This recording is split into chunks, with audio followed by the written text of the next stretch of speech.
Praise God.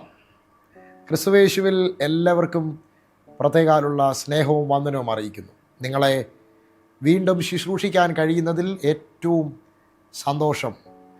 നിശ്ചയമായിട്ടും നിങ്ങൾ ഈ ദൈവവചനത്തോട് കാണിക്കുന്ന എല്ലാ നല്ല പ്രതികരണങ്ങൾക്കും, നിങ്ങൾ ഈ ദൈവവചന ശുശ്രൂഷയോട് കാണിക്കുന്ന എല്ലാ നല്ല സ്നേഹത്തിനുമായി കർത്താവിന് സ്തോത്രം ചെയ്യുന്നു. ദൈവത്തിൻ്റെ വചനം ആഴമായി പഠിക്കാനുള്ള താല്പര്യവും ആഗ്രഹവും നിങ്ങളുടെ ഉള്ളിലുണ്ടെങ്കിൽ, നിങ്ങൾക്ക് കർത്താവിൽ നിന്ന് പ്രാപിപ്പാൻ താല്പര്യമുള്ള വിഷയങ്ങൾ, ദൈവം നിങ്ങളോട് ഇടപെട്ടിട്ട് വ്യക്തത വരാത്ത സബ്ജക്റ്റുകൾ, നിശ്ചയമായിട്ടും നിങ്ങൾ കമൻറ്റുകളായിട്ട് വ്യക്തിപരമായിട്ടും എന്നെ അറിയിക്കുക. നിശ്ചയമായിട്ടും ആ ഭാഗവുമായി ബന്ധപ്പെട്ട് ദൈവത്തിൻ്റെ വചനം നിങ്ങളെ ശുശ്രൂഷിക്കാനും അതിൽ നിന്ന് ആഴമായ ദൈവവചനം പഠിക്കാനും നിങ്ങൾക്കതൊരു അവസരമായി തീരട്ടെ. കഴിഞ്ഞ ചില വീഡിയോകളിലൂടെ ഞങ്ങളെ ഒപ്പം സഞ്ചരിക്കുന്ന എല്ലാവരെയും വീണ്ടും ക്രിസ്തുവേശുവിൽ സ്വാഗതം ചെയ്യുന്നു. കർത്താവ് നിങ്ങളെ അനുഗ്രഹിക്കട്ടെ. ഒരു ദൈവ പൈതലിനെ സംബന്ധിച്ച് ഏറ്റവും ആഗ്രഹവും ആവേശകരമായിട്ടുള്ളൊരു ഘടകം ദൈവ സാന്നിധ്യത്തിൽ ജീവിക്കുക എന്നുള്ളതാണ്. അതൊരു സാധാരണ പദമല്ല, എല്ലാവർക്കും സാധിക്കുന്ന കാര്യവുമല്ല. ദൈവസാന്നിധ്യത്തിൽ ഒരാൾ ജീവിക്കുക, അപ്പോൾ തന്നെ ദൈവസാന്നിധ്യത്തിൽ ഒരാൾ തുടരുക എന്നുള്ളത് വളരെ വിലയേറിയ ഒരു ഘടകമാണ്. എന്നാൽ ദൈവസാന്നിധ്യത്തിൽ ജീവിക്കുന്നതിനോടൊപ്പം മറ്റൊരു ഫേസാണ് പുതിയ ദൈവകൃപകളെ പ്രാപിക്കുക എന്നുള്ളത്. എന്നാൽ ഞാൻ നിങ്ങളോട് പറയുന്നു, പ്രാപിക്കാതിരിക്കുന്നതാണ് നല്ലത്. ആ വാക്ക് നിങ്ങൾ തെറ്റിദ്ധരിക്കരുത്.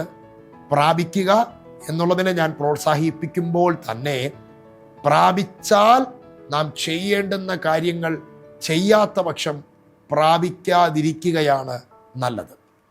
ദൈവരാജ്യത്തിൻ്റെ ഏറ്റവും വലിയ പ്രത്യേകത, ഒരിക്കലും കനിവ് തോന്നി അലിവ് തോന്നി ഒരു കൃപാവര ശുശ്രൂഷയോ ഒരു ദൈവിക പകർച്ചയോ ഒരാൾ സംഭവിക്കുകയില്ല. കാരണം ദൈവരാജ്യത്തിനകത്ത് എപ്പോഴും ബലാത്കാരികൾക്ക് വലിയ പ്രാധാന്യമുണ്ട്.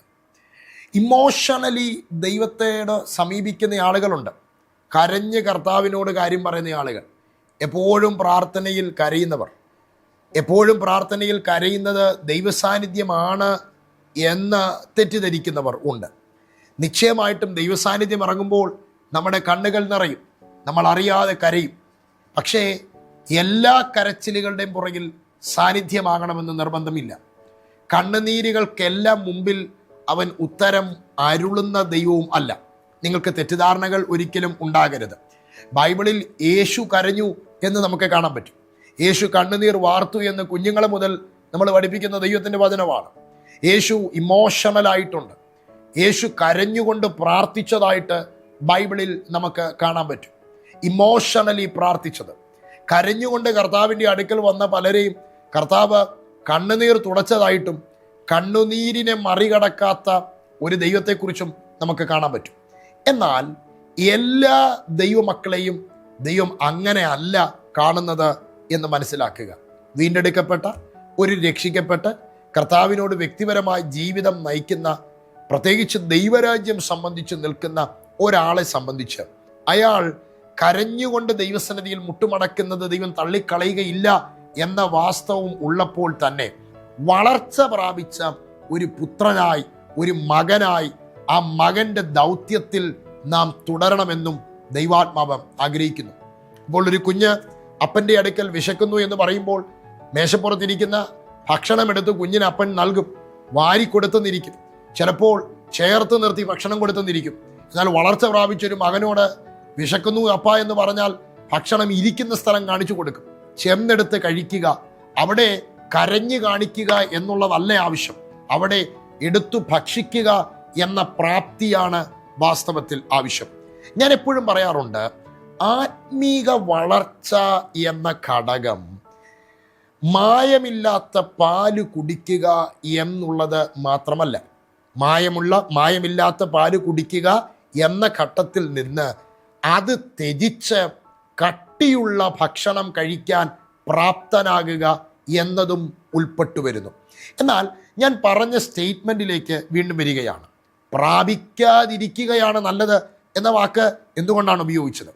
ദൈവസന്നിധിയിൽ നാം മുട്ടുമടക്കി പ്രവചന ശുശ്രൂഷകളായിക്കോട്ടെ, രോഗശാന്തി ശുശ്രൂഷകളായിക്കോട്ടെ, ഇടയ ശുശ്രൂഷയായിക്കോട്ടെ, കൃപാവരത്തിൻ്റെ ഏതു മേഖലകളിൽ പ്രയോജനപ്പെടുന്നവരും ആയിക്കോട്ടെ, നിങ്ങൾ കർത്താവിൽ നിന്ന് അത് പ്രാപിച്ച് അത് ഏറ്റെടുത്ത്, എന്നാൽ അത് ഏറ്റെടുക്കുന്ന നിമിഷം മുതൽ അത് പൂർത്തിയാക്കാനുള്ള പ്രാപ്തിയിലേക്ക് നാം വളരാത്ത പക്ഷം പ്രാപിച്ചത് നമുക്ക് തന്നെ വിനയാകാൻ സാധ്യതയുണ്ട്.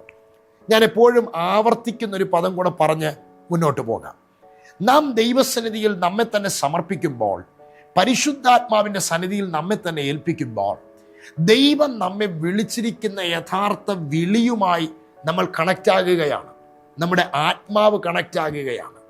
നമ്മുടെ ആത്മാവ് ആ കണക്ഷനിലേക്ക് വന്നു കഴിഞ്ഞാൽ അടുത്ത സെക്കൻഡ് മുതൽ ഈ ഭൂമിയിൽ നീ ചെയ്തെടുക്കേണ്ടുന്ന ദൗത്യങ്ങളെക്കുറിച്ചുള്ള ദൈവിക ബോധ്യം നമുക്ക് വെളിപ്പെടാൻ തുടങ്ങും. അതിന് എൻ്റെ ഒരു പ്രസംഗ ഭാഷയിൽ പറഞ്ഞാൽ അസൈൻമെൻറ്റുകൾ നമുക്ക് സ്വർഗത്തിൽ നിന്ന് റിലീസ്ഡ് ആവും. കാരണം സ്വർഗീയ തലങ്ങളിൽ നാം ഓൾറെഡി ആത്മീക നിയോഗത്തിന് കൈകൊടുത്തവരാണ്. അത് ദൈവദാസന്മാർ കൈവയ്ക്കുന്ന പകർച്ചകളിലൂടെ ആയിക്കോട്ടെ, പ്രാർത്ഥനാമുറിയിൽ പ്രാപിക്കുന്ന പകർച്ചകളിലൂടെ ആയിക്കോട്ടെ, കൈവെപ്പ് ശുശ്രൂഷകളിലൂടെ ആയിക്കോട്ടെ, ഒരു ദൈവശബ്ദം കേൾക്കുമ്പോൾ മുൻപിൽ ഓടിച്ചെന്ന് പ്രാപിക്കുന്നതിലൂടെ ആയിക്കോട്ടെ, നാം അത് റിസീവ് ചെയ്യുമ്പോൾ, ആത്മാവിൽ അതിനെ റിസീവ് ചെയ്യുന്ന ആ നിമിഷം മുതൽ ആ അസൈൻമെന്റ് നമ്മളിൽ ഓപ്പൺ ആകും. പലപ്പോഴും ആ പ്രാർത്ഥനകൾ അവസാനിക്കുമ്പോൾ ആ ആവേശം പലരിലും തണുത്തു പോകുന്നു. പിന്നീട് അടുത്ത ദൂത് പ്രാപിക്കുമ്പോൾ അത് പ്രാപിക്കാനുള്ള ആവേശത്തിൽ തുടരുന്നു. പ്രാപിച്ചത് പലപ്പോഴും പ്രയോജനപ്പെടുത്താൻ പലർക്കും കഴിയുന്നില്ല. അങ്ങനെ വരുമ്പോൾ സംഭവിക്കുന്നത്, ദൈവം നമ്മെ വിശ്വസ്തരെന്ന് കണ്ട് ഏൽപ്പിച്ച അസൈൻമെന്റുകൾ പെൻഡിങ് ഫയലുകളായി തന്നെ ആത്മലോകത്തിൽ തുടരും. പുതിയത് ഏറ്റെടുക്കാനോ ചെയ്യാനോ പ്രാപ്തിയാക്കാനോ നമുക്ക് സാധിക്കാതെ വരും. ആത്മലോകത്തിൽ പെൻഡിങ് ഫയലുകൾ സൂക്ഷിക്കുന്നത് എപ്പോഴും ഒരു ദൈവ പൈതലിന് അനുഗ്രഹമാകണമെന്ന് ഇല്ല. ദൈവം നിന്നെ പുതിയ ഉത്തരവാദിത്വങ്ങളിലേക്ക് ഒരുപക്ഷെ അയച്ചില്ല എന്ന് വരും. പെൻഡിങ് ഫയലുകളെ പൂർത്തിയാക്കാനുള്ള ഒരു വലിയ ദൗത്യം പ്രാപിച്ച ഒരു ദൈവ പൈതലിന് ഉണ്ട്. അത് പൂർത്തിയാക്കാൻ കഴിയാത്ത പക്ഷം പ്രാപിക്കാതിരിക്കുകയാണ് നല്ലത്. പ്രാപിച്ചാൽ അത് പൂർത്തിയാക്കണം. പൂർത്തിയായില്ലെങ്കിൽ നിന്നോളം ആത്മലോകത്തിന് അപകടകാരികൾ വേറെ ആരും ഉണ്ടാകുകയില്ല. ദൈവമേൽപ്പിച്ചതിനെ അതിൻ്റെ പൂർണ്ണതയിൽ പ്രാപിപ്പാൻ പ്രാപ്തരായി മാറുക. രണ്ടാമതൊരു കാര്യം കൂടെ ഞാൻ നിങ്ങളോട് ഓർമ്മിപ്പിക്കാം.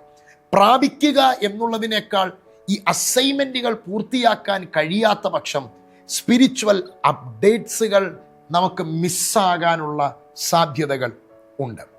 പ്രാപിക്കുന്നത് നല്ലതാണ്. വചനം പ്രാപിച്ചു, ദൈവത്തിൽ നിന്ന് പ്രാപിച്ചു. പക്ഷേ അത് പൂർത്തീകരിക്കാൻ, പ്രയോജനകരമാക്കാൻ നിങ്ങളുടെ ലൈഫിനകത്ത് കഴിയട്ടെ. അതിനുവേണ്ടി പ്രാർത്ഥിക്കാൻ, കഠിനാധ്വാനം ചെയ്യാൻ, ദൈവസന്നിധിയിൽ മുഴങ്കാൽ മടക്കാൻ, അതിനുവേണ്ടി നിരന്തരം അപ്ഡേറ്റ് ചെയ്യാൻ, ഒരു നോട്ട്ബുക്കിനകത്ത് അതിനുവേണ്ടി നീ അധ്വാനിച്ചത് എഴുതി വെക്കാൻ, എവിടെ എഴുതി നിർത്തിയോ അതിൻ്റെ ബാക്കിയായി അടുത്തത് അധ്വാനിക്കാൻ, ഇങ്ങനെ ഹാർഡ് വർക്ക് ചെയ്യാൻ കഴിയാത്തിടത്തോളം ആത്മലോകത്തിൽ വലിയ ശിക്ഷകൾ നിനക്ക് വരാൻ സാധ്യതയുണ്ട്. ഒരു സംശയം കൂടെ ഞാൻ പരിഹരിക്കാം. ചില പ്രവാചകന്മാർ പറയുന്ന ദൂത് ഞാൻ ഇങ്ങനെ കേട്ടിട്ടുണ്ട്. ചിലരെ കാണുമ്പോൾ നീ ഒരു പ്രവാചകനാണ്, നീ ഒരു അപ്പോസ്തലനാണ് എന്ന് പറയുന്ന വാചകം ഞാൻ കേട്ടിട്ടുണ്ട്. പക്ഷേ അവരിലൂടെ പിന്നീട് ആ നിലയിലുള്ള ശുശ്രൂഷകളൊന്നും തുറന്നു വരുന്നതും കാണുന്നില്ല. എന്താണ് അതിൻ്റെ കാര്യം? പ്രവാചകന്മാർ കള്ളം പറഞ്ഞതല്ല, മറിച്ച് അവർ പ്രാപിച്ചത് ആത്മമണ്ഡലത്തിൽ ഒരു പ്രവാചക അഭിഷേകമാണ്. ആ ദൗത്യമാണ് അവരിൽ കിടക്കുന്നത്. അവരത് ഏറ്റെടുത്ത് പ്രയോജനപ്പെടുത്താത്തിടത്തോളം കാലം ആ ഓഫീസ് അവരിൽ തുറന്നിരിക്കും, പ്രയോജനമില്ലാതാകും. പെൻഡിങ് ഫയലുകൾ ജീവിതത്തിൽ ഉണ്ടാകാതിരിക്കട്ടെ. വ്യക്തിപരമായി പ്രാർത്ഥനാ മുറിയിൽ നിങ്ങൾ പ്രാപിച്ചതിനെ പ്രയോജനപ്പെടുത്താൻ നിങ്ങൾക്ക് കഴിയട്ടെ. കർത്താവ് നിങ്ങളെ അതിനെ സഹായിക്കട്ടെ. ഈ വചനം പറഞ്ഞ് ഞാൻ നിങ്ങളെ അനുഗ്രഹിക്കുന്നു. ഈ ദൈവവചന ശുശ്രൂഷകൾ നിങ്ങൾക്ക് അനുഗ്രഹമായി തീരുന്നുവെങ്കിൽ തുടർന്നും ഇതിൻ്റെ ഭാഗങ്ങൾ ശ്രദ്ധിക്കാൻ പ്രാർത്ഥനയോടെ ഞങ്ങൾക്കൊപ്പം തുടരുക. കർത്താവ് നിങ്ങൾ അനുഗ്രഹിക്കുമാറാകട്ടെ. May God bless you. Amen. Amen.